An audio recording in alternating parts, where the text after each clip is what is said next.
Is your hard drive or USB missing in Windows 10 or Windows 11? Don't panic.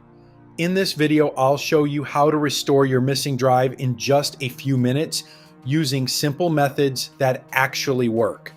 First, make sure you have this PC icon on the desktop. If not, move down and then click on this File Explorer. Now click on this PC icon, right-click on it, and then select Manage.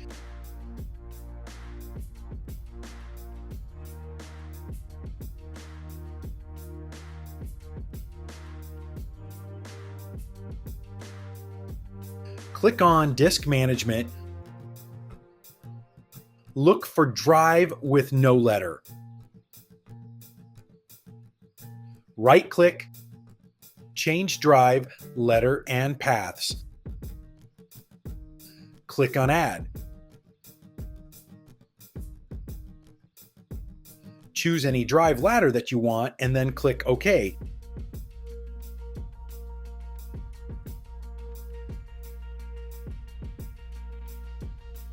Now let me check to see. Boom! Here you can see the drive has appeared. If this fixed your problem, hit like and subscribe for more powerful tech fixes.